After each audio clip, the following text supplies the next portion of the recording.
Assalamu alaikum warahmatullahi wabarakatuh. The brother who, for the English, they should move to my left on the back side. The brother will be translating in English.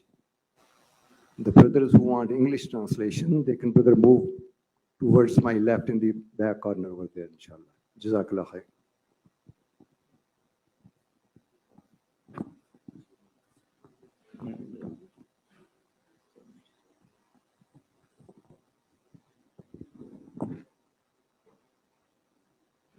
بسم الله الرحمن الرحيم نحمده ونصلي ونسلم على رسوله الكريم وعلى آله وأصحابه أجمعين أما بعد عن أبي أيوب الأنصاري رضي الله تعالى عنه قال جاء رجل إلى رسول الله صلى الله عليه وسلم فقال عزني وأوجز فقال النبي صلى الله عليه وسلم إذا قمت في صلاتك فصل صلاة مودع ولا تكلم بكلام تعذر منه غدا وأجمع الإياس مما في أيدي الناس أو كما قال رسول الله صلى الله عليه وسلم۔ ایک بہت چھوٹی سی کہانی جو حدیث پاک میں ہے وہ میں آپ کو سنا رہا ہوں، بہت شارٹ ہے وہ۔ ایک صحابی ہیں، ان کا نام ہے حضرت ابو ایوب انصاری رضی اللہ تعالیٰ عنہ۔ آپ نے بڑے بڑے صحابہ کو سنا ہوگا، یہ صحابی بہت خوش نصیب ہیں، اس لیے کہ جب حضرت نبی اکرم صلی اللہ علیہ وسلم مکہ سے مدینہ تشریف لائے ہجرت کر کے، تو پہلے سے کوئی مکان طے نہیں تھا کہ آپ کہاں ٹھہریں گے۔ اگر ہم بھی اس زمانے میں ہوتے تو بتائیے ہمارے دل کی اس وقت آواز کیا ہوتی کہ کاش حضرت نبی اکرم صلی اللہ علیہ وسلم میرے مکان کو قبول کر لیں، میرے گھر میں آ جائیں، میں ان کا میزبان بن جاؤں، اور نہ اندر آئیں تو اپنا دروازہ کھلا رکھتے، کاش آپ کی ایک نگاہ میرے مکان پر پڑ جائے۔ کیونکہ ایمان والوں کا نبی کریم صلی اللہ علیہ وسلم سے محبت کا تعلق اتنا عظیم ہے کہ کوئی دوسری محبت دل میں نہیں ہوتی اتنی بڑی۔ اور صحابہ کی محبت آپ جانتے ہیں، صحابہ کس قدر محبت کرتے تھے، اس کی مثالیں دنیا میں کوئی پیش نہیں کر سکتا۔ تو اس وقت صحابہ کے دل کیسے تڑپے ہوں گے۔ اسی لیے آپ نے یہ سنا ہوگا کہ نبی پاک صلی اللہ علیہ وسلم جب مدینہ تشریف لائے، آپ کو صحابہ کرام رضی اللہ عنہم کے دلوں کا یہ جذبہ نظروں میں تھا۔ اب آپ یہ فیصلہ کریں میں فلاں گھر پر ٹھہروں گا تو دوسرے صحابی کے دل کو افسوس ہوگا، دکھ ہوگا کہ حضرت میرے یہاں تشریف نہیں لائے، اور مسلمانوں کے دل کا خیال کرنا آپ نے بہت ہی اس کا اہتمام کرنے کو کہا ہے، تو اب کیسے کرتے؟ تو سیرت میں آپ نے یہ واقعہ پڑھا ہوگا کہ جس اونٹ پر آپ سوار تھے، آپ نے یہ فیصلہ فرمایا کہ میں اس کی لگام چھوڑ دیتا ہوں، اور یہ اونٹنی اللہ کے حکم سے جہاں ٹھہرے گی میں وہیں اتروں گا۔ اب جہاں پر وہ اونٹنی بیٹھ جاتی تھی تو دوسرے صحابہ اس کو دھکا دیتے تھے، اٹھ جاؤ اٹھ جا اٹھ جا۔ محبت کی بات یہی ہوتی ہے، تو وہ اٹھ کے چل دیتی تھی۔ آخر میں جس مکان کے دروازے پر وہ اونٹنی آ کر رکی اور وہاں سے پھر ہلی نہیں، وہ مکان تھا حضرت ابو ایوب انصاری رضی اللہ تعالیٰ عنہ کا۔ تو ایسے خوش نصیب صحابی جو نبی پاک صلی اللہ علیہ وسلم کے میزبان بنے مدینہ میں، اور ایسی پھر میزبانی کا حق ادا کیا۔ کبھی آپ کو موقع ملے تو ان کے واقعات آپ پڑھیں گے، جس محبت اور شان سے میزبانی کا حق ادا کیا ہے۔ وہ تفصیل وہاں ہے، مجھے تو چھوٹی سٹوری سنانی ہے جو آگے انہوں نے بیان کی۔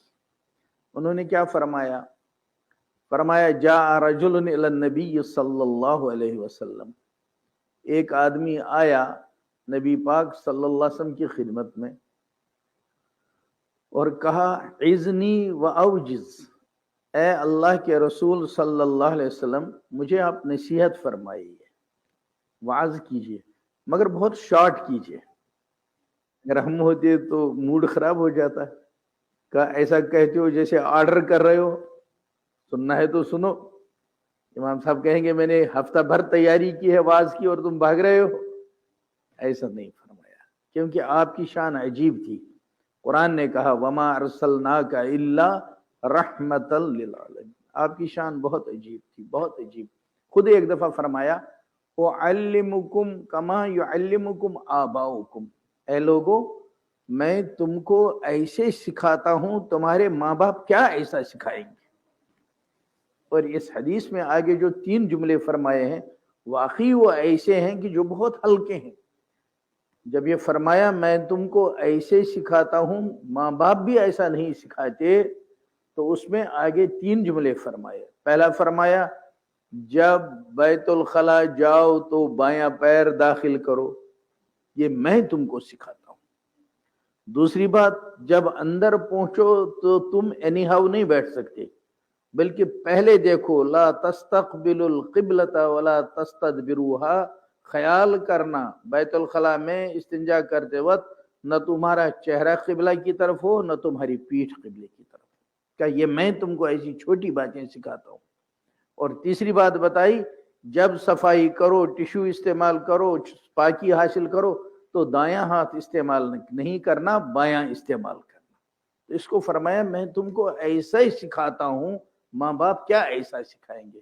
वाकई आपकी शफकत थी, शायद कोई चीज ऐसी नहीं छोड़ी जो नबी करीम सल्लल्लाहु अलैहि वसल्लम ने हमको नहीं सिखाई। अब आदमी थूकता है कहीं, उसको भी सिखाया कि बाएं तरफ को थूको, नीचे कदम के नीचे थूको। आदमी सोच नहीं सकता, ऐसी शान थी नबी करीम सल्लल्लाहु अलैहि वसल्लम। तो यहां भी उसी रहमत और शफकत का सबूत दिया। 3 जुमले, 3 सेंटेंसेस हैं ये, बहुत छोटे बताए, लेकिन आपका कलाम कलाम होता है, उसमें उलूम का समंदर होता है। बस जवाब में चूंकि उस शख्स ने कहा मुझे एडवाइस कीजिए मगर वेरी शॉर्ट, तो आपने 3 जुमले में आए, और 3 जुमलों में 3 बहुत बड़े समंदर हैं उलूम के। शारहीन ने उन पर बहुत लिखा है। मैं तो सिर्फ वो 3 जुमले आपको सुनाता हूँ, उनका तर्जुमा बताता हूँ, और आपको याद हो जाए तो समझिए 3 हदीसें आपको याद हो गई। और आप जानते हैं इल्म हासिल करना कितनी बड़ी चीज है। आप ये 3 चीजें साथ ले जाएंगे, छोटे छोटे जुमले, और फिर घर में पहुंचाएंगे या किसी को सुनाएंगे, तो इल्म के फैलाने का आपको सवाब मिल जाएगा, हुसूल इल्म का सवाब मिल जाएगा। पहला जुमला जो फरमाया आपने, फरमाया इज़ा कुम्त फी सलातिका फसल्लि सलात मुवद्दाइन, जब तुम नमाज शुरू किया करो, नमाज का इरादा तुमने किया, नमाज के लिए खड़े हो गए, तो ये सोच लिया करो अगर ये मेरी जिंदगी की आखिरी नमाज होती तो मैं इसको कैसे पढ़ता। गोया जो आजकल प्रॉब्लम है, लोग कहते हैं जी कंसंट्रेशन नहीं है, तवज्जो नहीं है, ख्यालात आते हैं, वसाविस आते हैं, गोया उसका इलाज बता दिया। और वाकई इसमें उन्हीं लोगों को खिताब किया जो नमाज पढ़ने वाले हैं, और हम भी अल्हम्दुलिल्लाह सब वही हैं जिन्होंने अल्लाह के फजल से नमाज अदा की। तो गोया नमाजी के लिए जुमला बता दिया कि नमाज शुरू करो तो ये तसव्वुर करो अगर ये मेरी आखिरी नमाज होती तो कैसी होती। तो अब मैं सुबहानक अल्लाहुम्मा पढ़ूं तो कैसे, अलहम्द शरीफ मेरी हो तो किस तरह की, सुबहान रब्बियल अज़ीम मैं कहूँ तो कैसी, सुबहान रब्बियल आला मैं कहूँ तो कैसी। यहाँ तक कि सलाम तक ये तवज्जो रहे कि मेरी ये नमाज ऐसी हो जाए तो वाकई वो नमाज जैसी होगी। हमारे उस्ताद भी थे, शेख भी थे, हज़रत मुफ्ती महमूद हसन गंगोही रहमतुल्लाह अलैह, वो फरमाया करते थे जब इस तवज्जो से नमाज पढ़ो शैतान चैन से नहीं बैठने देगा, वो फिर अटैक करेगा, कभी इधर से कभी इधर से कोई ख्याल ले आएगा, लेकिन तुम फौरन वापस हटाया करो और सलाम फेरने के बाद उससे कह दिया करो, वो कहेगा तुम्हारी नमाज नहीं, तुमने तो बहुत इधर सोचा, तुम कहा करो मैंने अल्लाह का हुक्म पूरा किया, मेरी नमाज तो हो गई, तुम सोचते रहो। क्या इसमें शैतान का मुकाबला है। और जब आदमी ऐसा करता है, ये प्रैक्टिस की चीज है। और ये इंग्लिश वाले इडियम्स फ्रेजेस पढ़ाते हैं, जब हम लोग जब पढ़ते हैं स्कूलों में तो वहां पढ़ाते हैं practice makes a man perfect. आदमी कोशिश करता है, इसमें भी तवज्जो पर थोड़ा सा ध्यान देता है तो काबू हो जाता है। तो पहला जुमला ये, इज़ा कुम्त फी सलातिका फसल्लि सलाता मुवद्दइन, जब नमाज के लिए खड़े हो तो ऐसा तसव्वुर करो अगर ये मेरी आखिरी नमाज होती तो कैसी होती, इस तवज्जो से पढ़ो, अच्छी नमाज हो जाए। दूसरा जुमला आपने फरमाया, वला तकल्लम बिकलामिन ताज़िरु मिन्हु गदन, अपनी जुबान से कोई ऐसा जुमला ना निकालो जिसकी वजह से कल को माफी मांगनी पड़े। जुमला कह तो दिया, बाद में सॉरी कहना पड़ा, कल कहना लगा अम्मा जान मैं आपके सामने जोर से बोला माफ कर दो, अब्बा जान मैं तेज बोला मैंने गुस्सा किया माफ कर दो, दोस्त से कहा बस यूं ही निकल गया माफ कर दो। इसलिए कि हमारे यहाँ जुबान को इस्तेमाल करने में 3 तरह की पाबंदियां हैं। पहले ये है कितने जोर से बोलोगे, इस भी शरीयत में पाबंदी है। इसलिए सूरह हुजरात में है कि ए ईमान वालो जोर से मत बोलो उस तरह जैसे आपस में जोर से बोलते हो जब तुम नबी करीम सल्लल्लाहु अलैहि वसल्लम के सामने हो। हर गुनाह की सजा अलग अलग है, और इस गुनाह की सजा अगर हजरत के सामने तुम लोगों ने जोर से बोल दिया तो उसकी सजा है अन तहबता आमालुकुम, तुम्हारे नामे आमाल में जितने आमाल होंगे उन पर क्रॉस डाल दिया जाएगा। इतना बड़ा जुर्म है। तो जैसे वहां का अदब है ऐसे ही स्टेप बाय स्टेप, इसी तरह माँ बाप के सामने कोई चीख कर नहीं बोल सकता, इजाजत नहीं है बहुत जोर से आदमी चीख कर बोले। आज का जवान माँ के सामने चीखता है, मेरे अब्बा को यूं कहना, डांट के बोलता है, लेकिन हमारे यहाँ इस पर पाबंदी है। जुबान आवाज कैसी हो इस पर भी पाबंदी है। दूसरी पाबंदी है वर्ड कैसा हो, इसलिए वो आपने बार बार सुना होगा, अभी इमाम साहब ने भी उसी सूरत की आयतें पढ़ी माशाल्लाह, वहीं पर कदम की जहां आगे है वक़ज़ा रब्बुका अल्ला ताबुदू इल्ला इय्या व बिल वालिदैनि इहसाना इम्मा यबलुगन्ना इंदकल किबर अहदुहुमा औ किलाहुमा फला तकुल लहुमा उफ़्फ़िन, जब तुम्हारा बाप बुढ़ापे में पहुंचे, जब तुम्हारी माँ बुढ़ापे में पहुंचे, अब उनके सेंसिटिव दिल का बहुत ख्याल करना। अब ऐसा जुमला नहीं कहना जो उनके दिल पर चोट पड़े। अब ये बुढ़ापे में बहुत नाजुक हालात में है, तुम इसके सामने कोई वैसा वर्ड नहीं कह सकते। तो कहा फला तकुल लहुमा उफ़्फ़िन, अब अपने बूढ़े बाप बूढ़ी माँ के सामने उफ नहीं कहना। उफ का तर्जुमा उर्दू वाले करते हैं हूं, अपने बूढ़े बाप और माँ के सामने हूं नहीं कह सकते, तेज बात तो बहुत दूर की बात है। तो ये फरमाया। फिर झूठ बोले आदमी उसकी तो गुंजाइश ही नहीं, गीबत करे आदमी उसकी तो गुंजाइश ही नहीं। तो इसको नबी करीम सल्लल्लाहु अलैहि वसल्लम ने फरमाया वला तकल्लम बिकलामिन ताज़िरु मिन्हु गदन, दूसरी नसीहत फरमाई कि अपनी जुबान से कोई ऐसी बात मत निकालो कल को जिसकी माफी मांगनी पड़े, चाहे इस दुनिया में चाहे आखिरत में। मसलन अल्लाह के हुक्म की नाफरमानी करते कोई बात बोल दी तो कल अल्लाह से माफी मांगनी पड़ेगी। गुंजाइश वही है आदमी तौबा करता रहे, माफी मांगता रहे, लेकिन हजरत ने फरमाया पहले से ही इसको काबू करो, कंट्रोल करने की कोशिश करो। बोलने से पहले सोचो आपकी जुबान से कोई ऐसी बात न निकले जिससे आपको कल माफी मांगनी पड़े। 2 बातें होगी। और तीसरी नसीहत जो आपने फरमाई वो फरमाया व अजमिल इयासा मिम्मा फी ऐदिन नास, लोगों के पास जो कुछ है तुम उसकी तरफ अपने दिल को माइल मत करो, उनसे उम्मीद कायम मत करो। अगर उनके पास कुछ है भी और तुमने कभी उनकी तरफ तवज्जो की भी और तुम्हारी जरूरत पूरी ना हुई तो ये मत समझो इसकी खता है, बल्कि ये समझो अल्लाह ने इसके दिल में इस वक्त नहीं डाला। अगर ये बात हमारी समझ में आ जाए तो हमारे दिलों का आधा बोझ हल्का हो जाए। बहुत बार दिल में मलाल होता है, चचा के पास गया था, उसने ये मदद नहीं की, भाईजान के पास गया था, उसने ये उस वक्त हेल्प नहीं की, फलां पड़ोसी के पास गया था, दोस्त के पास गया था, उसने उस वक्त ये सपोर्ट नहीं दिया। अगर ये जुमला हजरत नबी करीम सल्लल्लाहु अलैहि वसल्लम का हमारी समझ में आ जाए और ये जहन में आदमी को बैठ जाए ये बात कि हर कोई आदमी जो कुछ उनके पास है वो तभी हमको सहारा दे सकता है जब अल्लाह उसके दिल में डालेगा। खुद उसके इरादे की बात तो उसके सवाब के कमाने और न कमाने की है, लेकिन होगा तब जब अल्लाह उसके दिल में डालेगा। तो फरमाया ऐसा करने से हमारे दिल का बोझ बहुत हल्का हो जाएगा। कहा पहले से ही ऐसा कर लो। लोगों के पास या तो माल होता है या ओहदा होता है, कोई ताकत होती है जिससे वो मदद कर सकते हैं। फरमाया व अजमील इयास, अपने आप को यकसू कर लो, मायूस कर लो, मिम्मा फी आइदिन नास, उन चीजों से जो लोगों के हाथों में हैं। फिर उनको तो दी यह हिदायत कि आप लोगों की मदद करो। हदीस में है कि जब मुसलमान दूसरे मुसलमान भाई की मदद में कोशिश में होता है, अल्लाह खुद उसकी मदद करता है। उनको तो यह हुक्म है। गरीब को कहा मांगो मत, लेकिन मालदार को कहा तुम देते रहो। हर एक आदमी को अपना अपना फर्ज समझा दिया।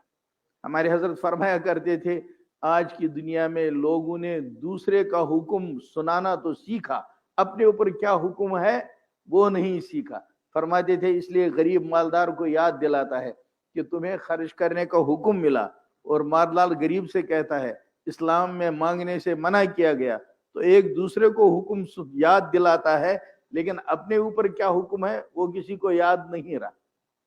तो यहाँ फरमाया कि आप अपने आप को लोगों के हाथ में जो कुछ है उससे यकसू कर लो, उनसे कोई उम्मीद कायम मत करो, क्योंकि सब लोगों के दिल अल्लाह के कब्जे कुदरत में। तब मैं रिपीट करता हूँ तीनों चीजों को। हजरत अबू अय्यूब अंसारी रजी अल्लाह ताला ने फरमाया, एक आदमी हजरत नबी करीम सल्लल्लाहु अलैहि वसल्लम की खिदमत में आया और सवाल किया, हजरत मुझे नसीहत फरमाइए और बहुत मुख्तसर नसीहत फरमाइए। आपने तीन चीजें बयान की। पहली चीज ये कि जब तुम नमाज के लिए खड़े हो तो ऐसी नमाज पढ़ लिया करो जैसे कोई अलविदाई नमाज पढ़ता हो। दूसरी बात, अपनी जुबान से कोई ऐसा कलाम मत निकालो जिस कलाम से कल को माफी मांगनी पड़े। और तीसरी बात, लोगों के हाथों में जो कुछ है उससे अपने आप को यकसू कर लो, कोई उम्मीद इंसानों से कायम मत रखो, बल्कि अपनी उम्मीदें सिर्फ अल्लाह से वाबस्ता करो। अल्लाह ताला हम सबको तौफीक अता फरमाए। व आखिरु दावाना अनिल हम्दुलिल्लाहि रब्बिल आलमीन। रब्बना आतिना फिद दुनिया हसना व फिल आखिरति हसनतन व क़िना अज़ाबन नार। रब्बना ला तुज़िग़ क़ुलूबना बअद इज़ हदैतना व हब लना मिन लदुनका रहमा इन्नका अंतल वहाब।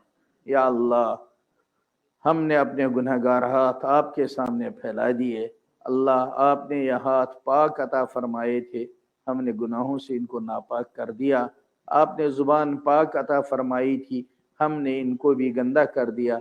अल्लाह, आप ऐसी रहमत हम पर नाजिल फरमाएं जो हम फिर से पाक हो जाएं। या अल्लाह, हमारे दिलो दिमाग को पाक फरमा दीजिए, हमारे कुलूब को पाक फरमा दीजिए। या अल्लाह, हमें पाक बरकत वाली रोजी अता फरमा दीजिए, वसअत वाला रिज्क अता फरमा दीजिए। या अल्लाह, हमें हलाल बरकत वाली रोजी नसीब फरमा दीजिए। या अल्लाह, हमारे कर्जों को गैब से अदा फरमा दीजिए। या अल्लाह, हमारी परेशानियों को दूर फरमा दीजिए।